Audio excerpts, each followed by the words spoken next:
Okay, traders, it's Thursday, February 26th, and another day for me where I was away coding. So I poked my head in a couple times and saw a bunch of George's bubbles getting filled. So I'd like to hear more about it. George, what do you got?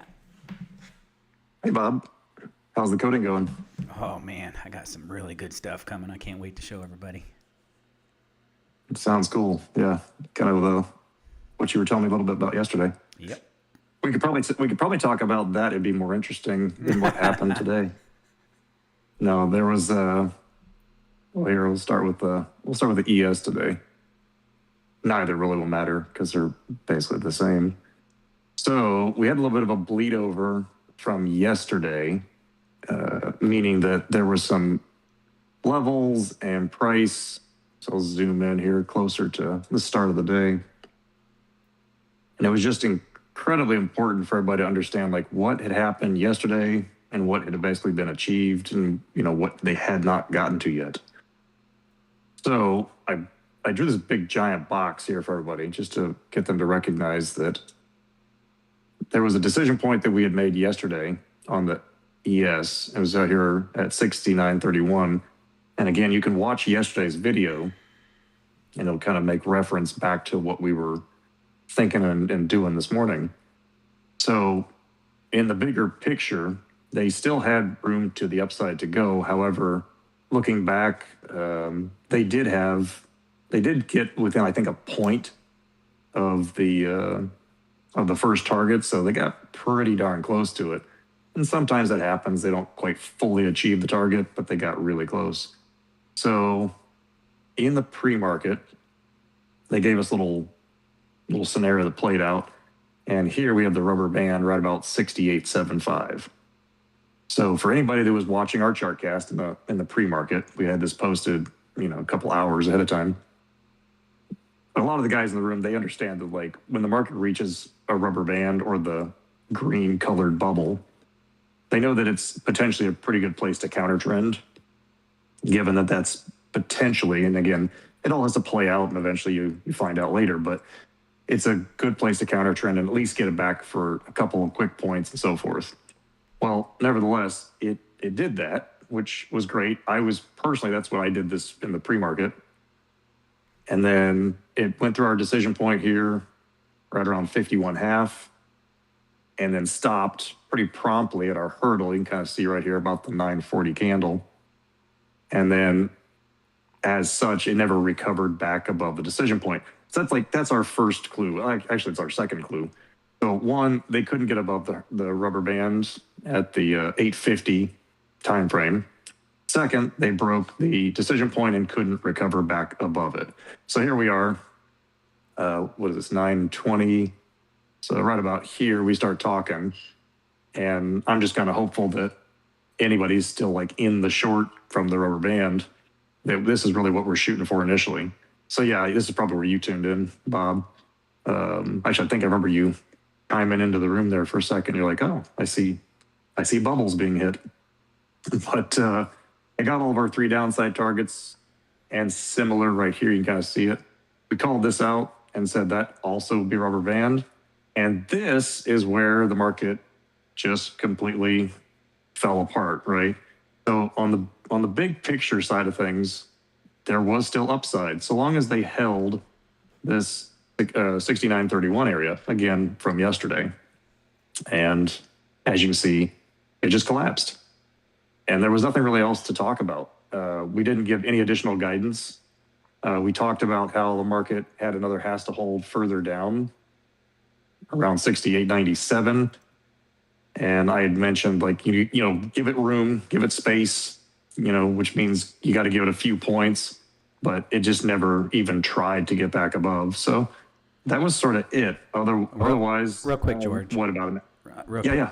They were listening to your melodious voice for a little bit there with no screen. So if you could just point out that rubber band that had shorted before the market opened up away. Oh, yeah, gotcha. They didn't see what you were Right on. talking about. My bad. Sorry about that.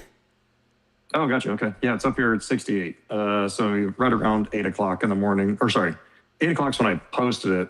It didn't actually get there until about 8:50. And then this That was the rubber band that we shorted. Yeah, and this was one of those days where you're like, man, I ran out of contracts because it just kept going. Yeah, well, and this was kind of part of the conversation that we were having in the room, right? Is that on the big picture, everything's fine. Like I was actually very hopeful that we would get this pullback to go further to the upside, just get a better price, quite frankly. So this was enough of a distance between rubber band and even the decision point and the hurdle that it was certainly worth taking. So yeah, I started the day off short and I ran out of contracts by the time we got to the rubber band. And then unfortunately, I made the mistake of trying to reverse and go the other direction, but not without cause. Like I had good reason. We hadn't broken the 31. So I tried it and that was the end of it. So I didn't get anything additional. So I took what I took from 68 down to around 39, tried it to go long at 31, and it just said nope. And that was the end of it. And your stop. Otherwise, we did. Your stop size, just curious. So normally like 5 points, you said? It was yeah, from 31, I think it was around 5.5 points. Okay. Because I knew that we were going to have, you can kind of correlate it back to what you and I were talking about on the NQ. The NQ hadn't made it quite to its lower point yet, which I think was also a decision point. So I was trying to give it just enough space to correlate the two markets. Right. So yeah, it was about a 5.5 point stop. So the key there is if you only got a 5 point stop and you caught that huge run down, your average winners are definitely taking care of those losers. So that's good management. Correct. Yep. Yeah, it was fine. Like I said, profitable day, but just disappointing that they just tanked it after that. Yeah. Otherwise, no, we chatted about this around 11:20. I said that, okay, well, if anything else, just on the day, the POC here is going to act something like a rubber band, and there is a decision point pretty significant. And if you choose to get into this as a short, just use it mostly as a scalp. And of course, if I just drug this thing across, right, to what we'd posted, then yeah, they never really took it, but they're also not really committing, not in any like rapid order here. So that was the ES, and the NQ, again, sort of followed suit. It was just, and again, we've talked about this in other videos. They do similar things, but in just slightly different orders, which is what gave me the confidence actually on the ES to take a short at the rubber band when it was getting up to that 68 level. So it's this right here. The NQ provided a hurdle right around 8:35 in the morning, and very similar right here at 8:50.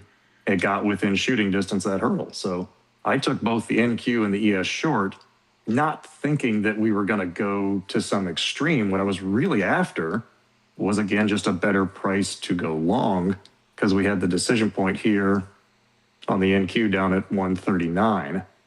So I think if I were to correlate this time-wise, so 10:05, yeah, that's what I was talking about right there. I was trying to give the ES that much more space because it had already kind of pushed through its rubber band. I was like, no, or sorry, it's 31. Yeah, 69.31. I was just back and forth like, as long as 69.31, it can push through by a little bit. It's not a big deal. And then same thing. It collapsed after that. And I don't think I didn't give any additional guidance on the NQ after that. Yep. That was the end of it. Yeah, and it wasn't that like I just gave up. This happens like when the market goes for these massive extended runs and they don't end up at a place that's really well understood. The only thing that was understood was way down here, which is actually still the case. It's still kind of lingering out there. We got a big picture has to hold down around 786, 787. So I think I was mentioning this in the room is that if it had dropped all the way to here and just kept on trucking, right, and just kept on going, it would have made all the sense in the world to try to take something long off of here. But yeah, it just petered out and just stopped. So very cool. Every once in a while, somebody will ask me, George keeps saying they. Who's he referring to? Like, do you guys get your levels from somebody? And I usually say what he really means is the price action has given this, or the way he's reading the price action has given that. So I just want people to realize that you're not like talking to somebody else. Well, just the people in my head. It's okay. They meaning I I am referring to exactly that. I'm talking about the market. They meaning the market makers. They meaning the people who control this thing. Quite frankly, All the now participants, really. Yeah. I do collaborate with another trader. He and I speak every single day, and we kind of make sure that our stories are basically checked and balanced with one another to just figure out, like, are you seeing the same thing I'm seeing? And on the days where the market's just crazy, it's nice to have somebody there to confirm or just maybe even tell you, like, no, dude, it's perfectly fine. Look at this. So I guess there is a they in there somewhere.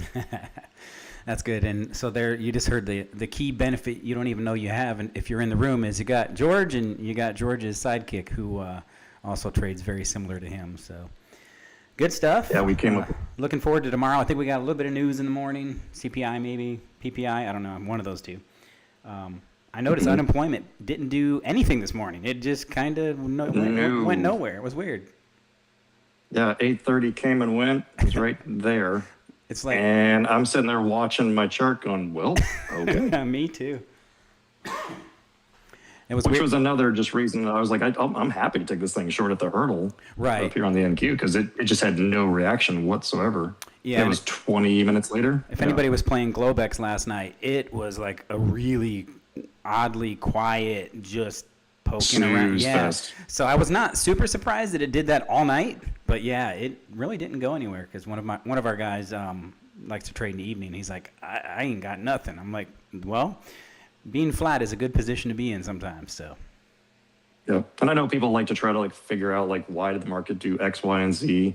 And I know there's a lot of chatter about NVIDIA, which, you know, it makes sense. It has a massive amount of weight when it comes to the S&P. So yeah, when NVIDIA sinks or rises, the S&P's, it has to follow. It's too weighted. I think it's 17% right now of the total weighted S&P. It's pretty enormous. So it's enormous, right? So it did. I think it dropped something like 5% today.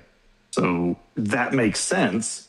But at the same time, the fact that they actually reported a good earnings, what was I think I saw it was like $75 billion last quarter. Records. Or 78 billion. Yeah. And of course the market tanks on it.